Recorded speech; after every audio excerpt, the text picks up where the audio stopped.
Hi mga ka-101, welcome back to my channel. This is Division Moto 101. In today's video, mga ka-101, we will feature the new bike from Zontes. This is the Zontes 368G Enduro.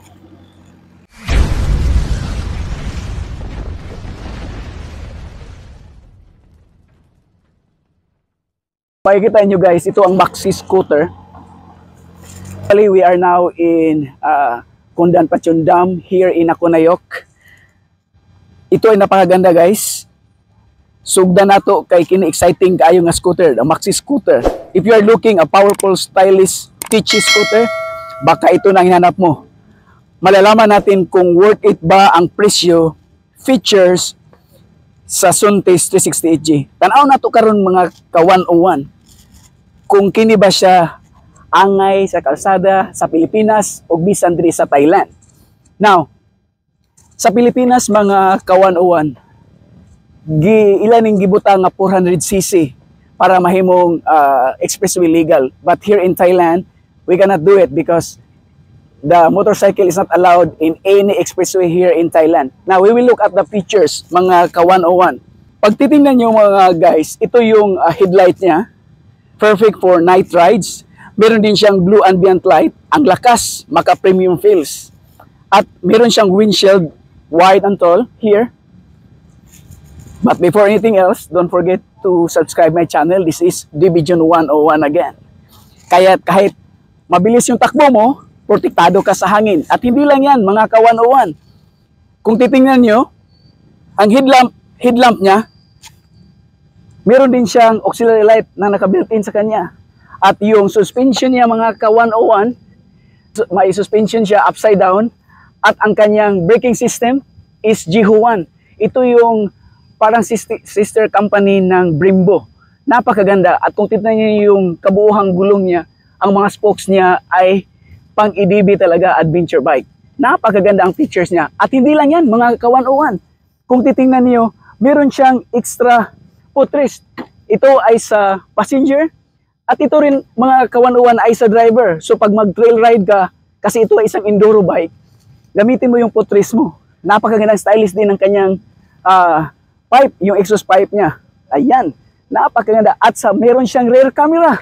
Recorded yan sa yung screen. Meron siyang rear camera at meron siyang dual na may subtank na shock sa likod. At sa likod din, meron siyang wheel size na 150 by 70 by 14 at meron siyang napakagandang spoke. Ito ay air-cooled at saka fully automatic na motorcycle. Meron siyang LCD na kuha lahat. Kung to-turn on mo siya, yung feature na hinahanap mo, nandiyan dyan. Tingnan nyo naman ang LCD, napakalinaw. By the way mga ka-101, yung mga nakikita nyong pula, it's an accessories from Zontes. Kung gusto nyo ng maxi scooter na pang city drive, pang off-road, pang on-road, mga buttons, umiilaw yung mga buttons niya, hindi na makikita kasi maliwanag ngayon. Pero at the same time, ang kabuuang looks ng motor na ito ay napakaganda. Mataas din ang height clearance niya. Kung makikita nyo mga ka-101, tingnan nyo yung height clearance niya. Kahit isang buong helmet yata, kaya sa ilalim. Mas mataas siya compare sa ibang EDB na mga motorsiklo. Yan. Ang price pala nito dito sa Thailand mga ka-101 is around 182,000 baht. Sa Pinas, umabot yata ito ng 400 plus piso. So kung tingnan nyo ang kabuuang feature ng bike, napaganda. Meron din siyang built-in na crash guard. So hindi ka na magbibili pa ng crash guard.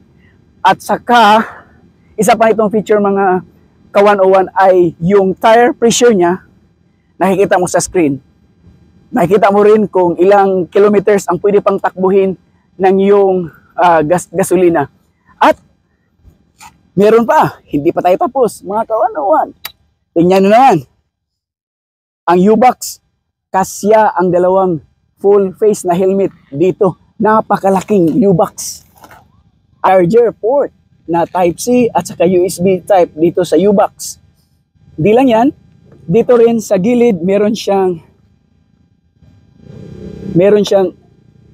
charger na nakaabang. Ganon din, Type-C at saka USB port.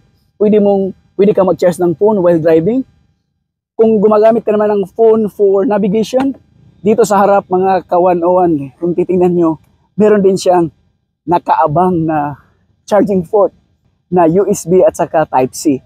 Kung makikita mo dito sa harap. So, meron kang wire, tapos lagay mo yung cellphone mo for navigation, kuhang-kuha. Disc brake na yung harap, disc brake pa yung likod. Meron siyang ABS system.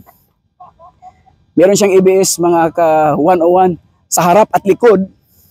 At meron din siyang traction control. Pag medyo off-road ka, medyo magraba yung daanan, pwede mong iyo yung traction control. Isa pa mga ka-101, meron siyang eco mode at saka sports mode. So kung gusto mong maganda yung pihit ng makina, gawin mo yung sports mode. So sa presyo ng maxi scooter na ito na 368G Enduro ng Zontes, kuhang-kuha yung gusto ng mga bikers. Kaya this is our first long ride. Super relax. Wala ka nang hanapin pa.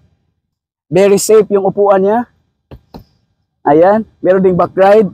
At pwede ka pang maglagay ng box. Top box. Side box. Pwedeng-pwede yan.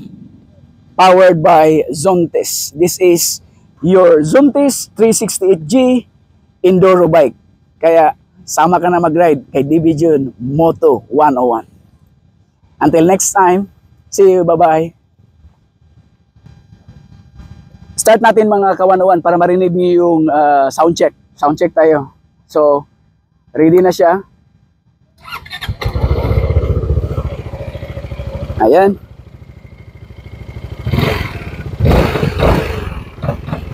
Ito yung sound check. Ayan. Pakinggan nyo yung exhaust niya. Ito yung sound check ng